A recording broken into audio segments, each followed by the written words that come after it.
Well, welcome back. I'm glad you returned.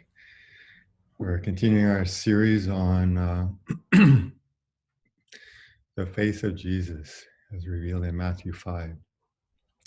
So that when we turn our eyes upon Jesus and look full in his wonderful face, we know that we're actually looking at the real Jesus and not a substitute of our own imagination or our own feelings. So we're going to continue today sharing the screens the way we did last week. And I hope that you're blessed by it. We're in verse 4 of Matthew 5. Blessed are those who mourn, for they will be comforted. And the parallel has not much more to say about it. Blessed are those who mourn, for they shall be comforted. So we're going to take a deep dive today and see what this has to do with the character of Jesus. But we don't really have to go far because we just passed Easter. And one of the best descriptions of Jesus that we see in Isaiah 53 is the suffering servant. He suffered for us. And so last night I thought it would be good for me to watch the Passion of the Christ, Mel Gibson's movie. I haven't seen it since it came out 16 years ago, but I had a feeling that I should watch it before presenting this study for you today. And my gosh, I've collected a few stills from the movie. I know from when I used to see the stills before, it doesn't have the same impact of the movie, but just to remind you. So the first one is him in the garden, the Garden of Gethsemane, which literally means olive press, when he was being crushed for our iniquities and the sweat poured out of him like drops of blood. But the interesting thing about Gethsemane, it was the surrender of his will. Have you ever experienced the agony of surrendering your will to Jesus?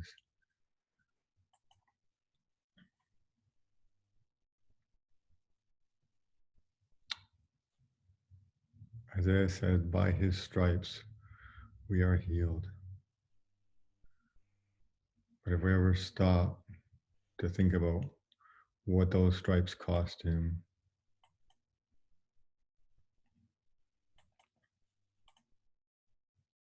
and he was just barely conscious. There's an interesting look at Exodus 34 when he asked God to show him his glory. He said, well, you can't bear it if I show you my full glory. So I'll hide you in the rock, and I'll cause my back to pass before you. And someone has said, and there's a good possibility that it's true, that when his back passed before him, he saw the stripes of Jesus. He literally saw the stripes of Jesus. Because then when the name of God was described, full of compassion and mercy, slow to anger, it really describes the scene of his scourging. The crown of thorns placed on his head.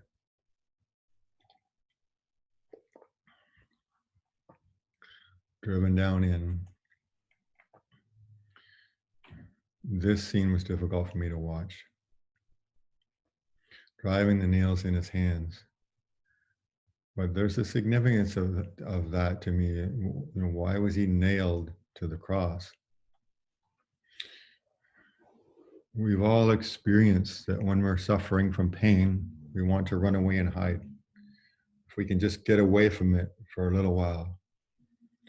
He was nailed to the cross. He couldn't get away from it. He had to bear the full experience. And then, in my mind, the greatest pain was when he cried out, my God, why have you forsaken me?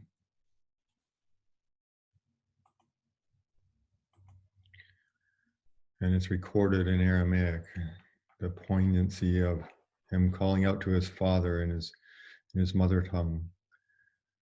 When God turned his face away from him, And what actually was he experiencing? I like this translation. All of us, like sheep, have gone astray. Each of us has turned to his own way, but the Lord has caused the iniquity of us all to fall on him.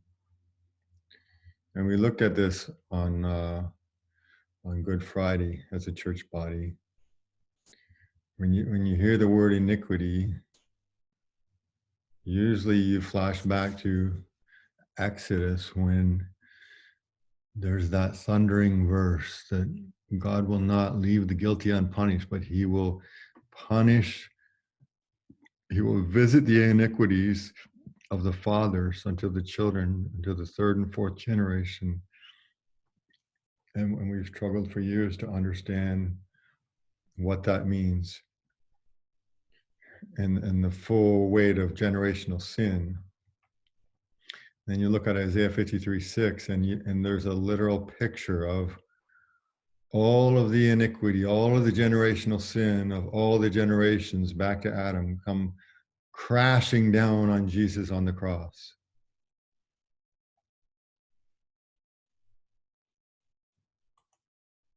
And then he cries out, "It is finished."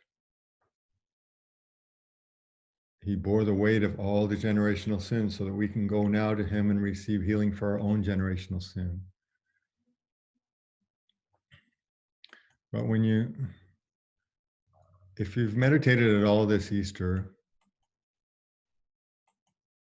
on Jesus' suffering, especially when you see the brutality of it in this movie, you can't help but wonder, why was there so much suffering?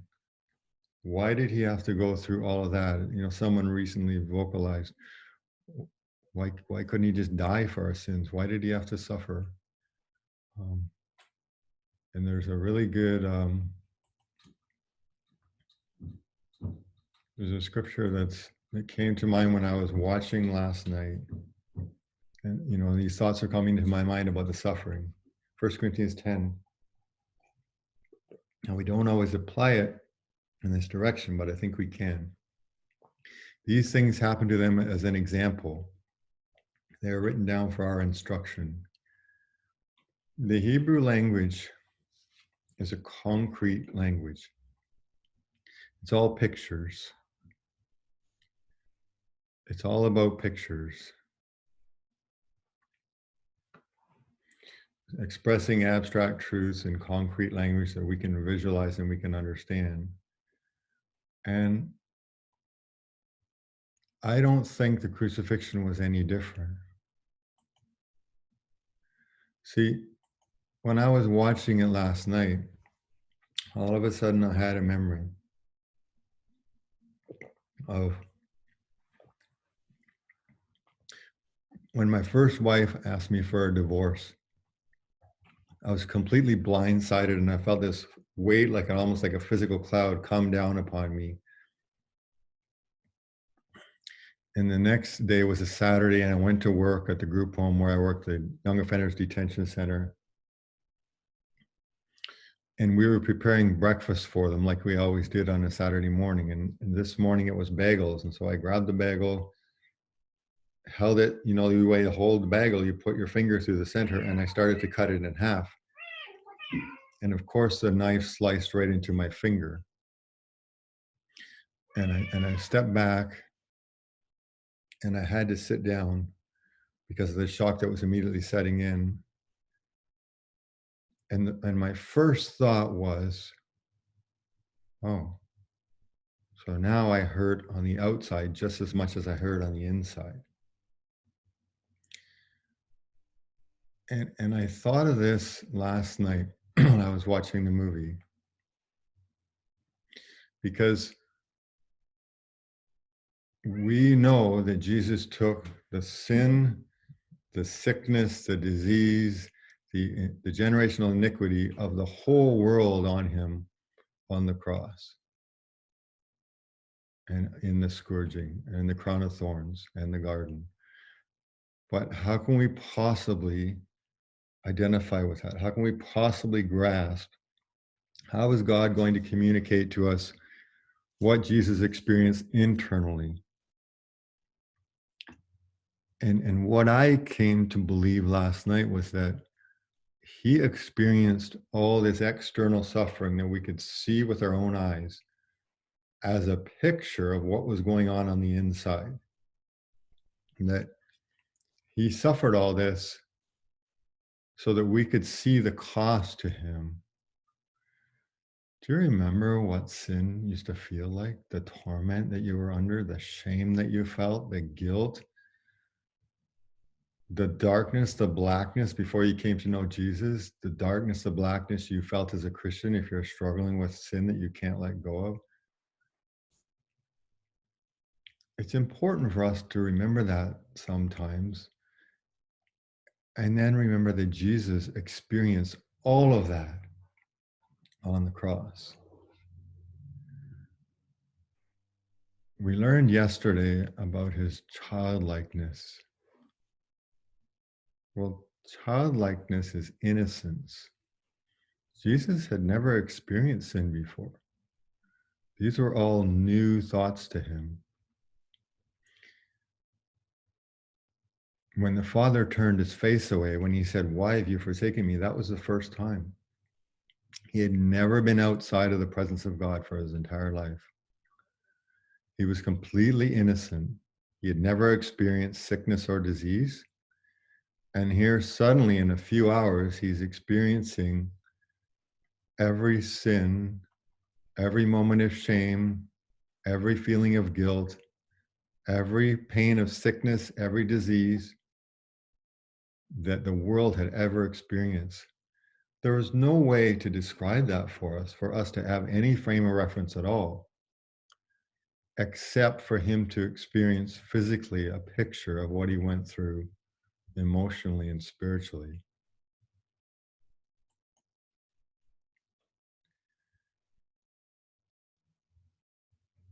It's interesting. There's no way I can describe it for you, but I can try. You know, we use the word excruciating pain. It must have been excruciating pain for Jesus to suffer like that. And we've had our own moments of excruciating pain in our own lives. We have. Well, if you look up the word excruciate, you see my cursor circulating. It comes from the Latin word crux, which means cross. And ex means out of or thoroughly. Excruciate means literally to crucify. It's the pain that comes from crucifixion. Excruciating pain literally comes from this moment in history, the worst moment in history, the central point of human history.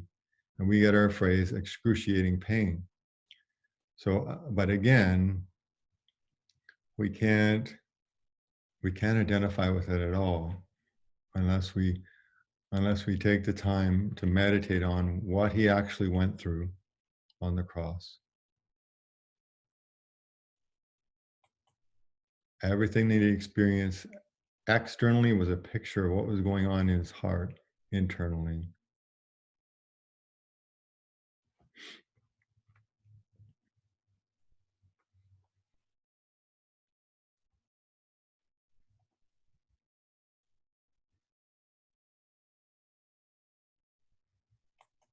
You know, Catherine had a really good study this morning in her worship mini, and she talked about Psalm 31.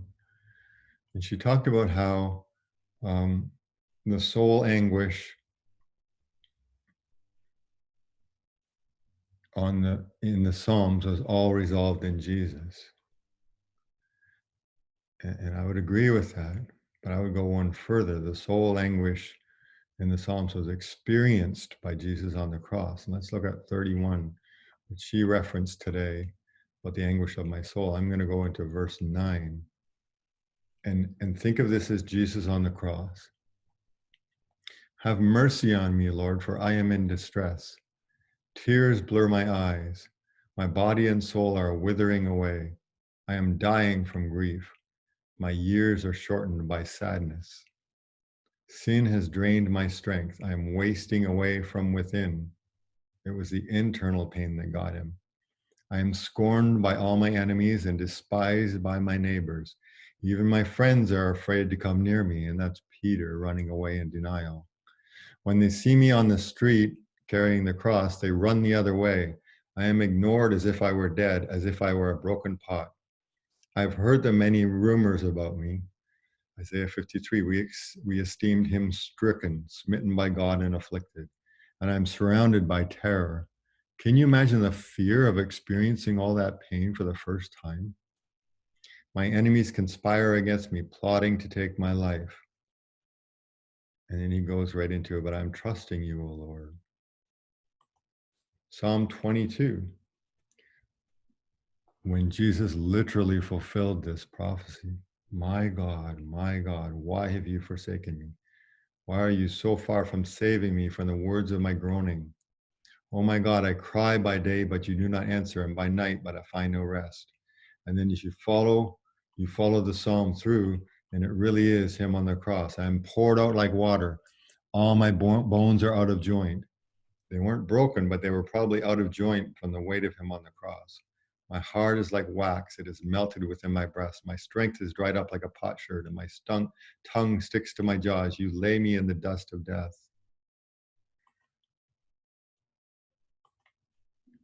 Psalm 38. Now this one, it's a Psalm of David, but have you ever read it as Jesus on the cross?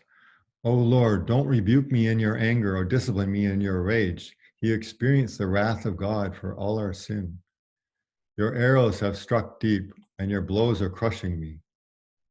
Because of your anger, my whole body is sick. My health is broken because of not my sins, but because of the sins of the whole world. The guilt overwhelms me. It is a burden too heavy to bear. My wounds fester and stink because of the foolish sins of the world. I am bent over and racked with pain. All day long I walk around filled with grief. A raging fever burns within me. My health is broken. I am exhausted, completely crushed. My groans come from an anguished heart.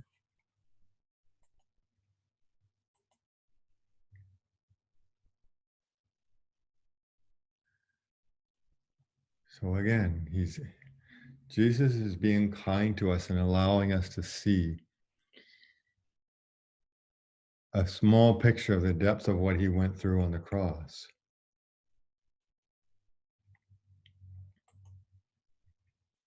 I love this old hymn. We should get Catherine to sing it sometime. O sacred head now wounded with grief and shame weighed down, now scornfully surrounded with thorns thine only crown. Now this is a section of the verse that we don't very often sing. We've changed the words. O sacred head, what glory, what bliss till now was thine, yet though despised and gory, I joy to call thee mine.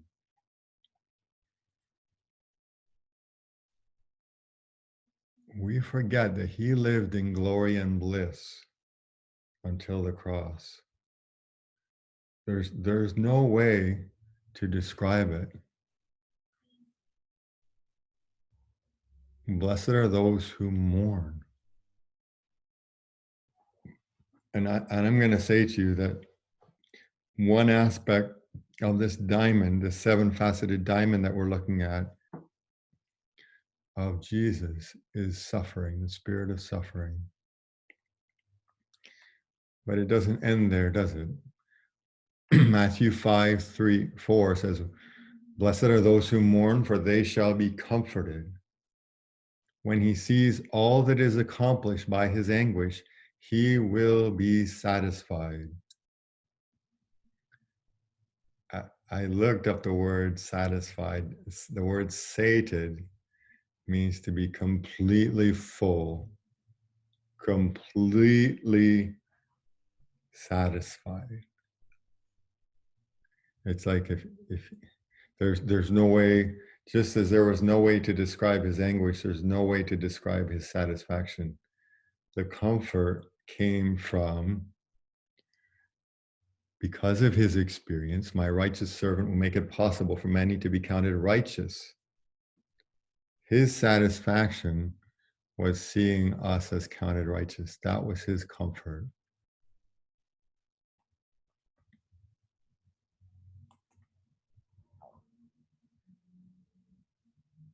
we go back to Revelation like we did yesterday.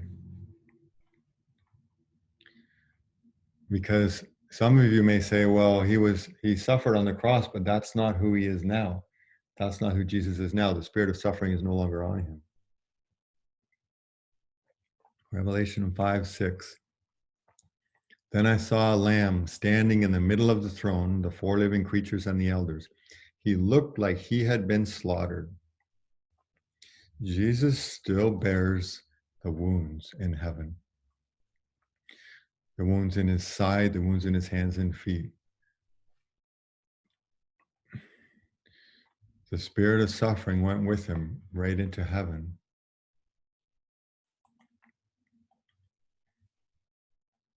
And then again in Revelation 5, remember we looked at it yesterday, the Lion of the tribe of Judah has conquered, but it was the Lamb. The Lion of the tribe of Judah has conquered so that he can open the scroll, but it was the Lamb aspect of Jesus that opened the scroll. He's there in both the Lion and the Lamb. And it says, you are worthy, for you were slaughtered, and by your blood you ransomed for God saints from every tribe and language and people and nation. So there's his anguish and there's his satisfaction. Saints from every tribe and people and nation. Because the anguish of his soul, he took on our anguish, and his satisfaction is our satisfaction.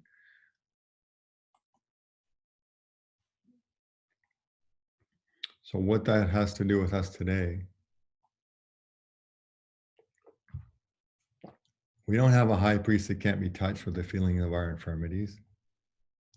He was in all points tempted like as we are, yet without sin.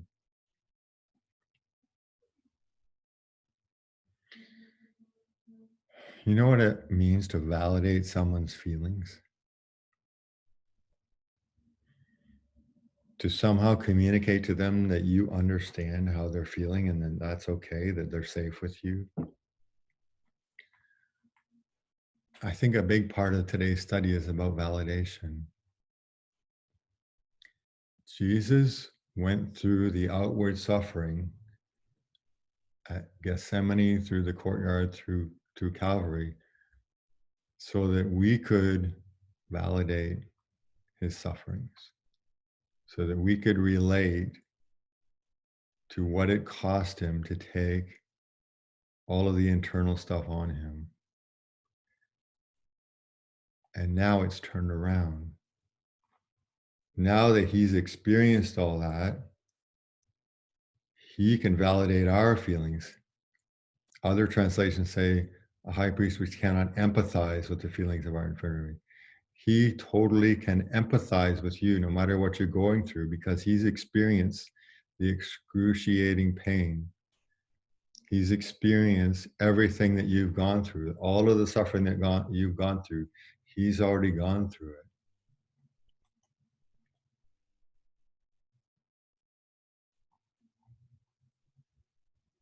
And our response then is to come boldly unto the throne of grace that we may obtain mercy and find grace to help in time of need. We need mercy if the suffering is because of our own sin. We need grace to find our way through to the other side. Let us therefore come boldly in humility, expressing our need for him, that we may obtain mercy and find grace to help in time of need. Blessed are those who mourn, for they shall be comforted. I hope this blesses you. And I hope that if you're mourning today, you would take your suffering to Jesus. Because the Jesus that we turn our face upon, that we turn our eyes upon and look full in his wonderful face, that's the face of suffering. And I'll just leave you with this from Exodus, when he looked down and saw the suffering in Egypt, and it said, he looked down and he knew.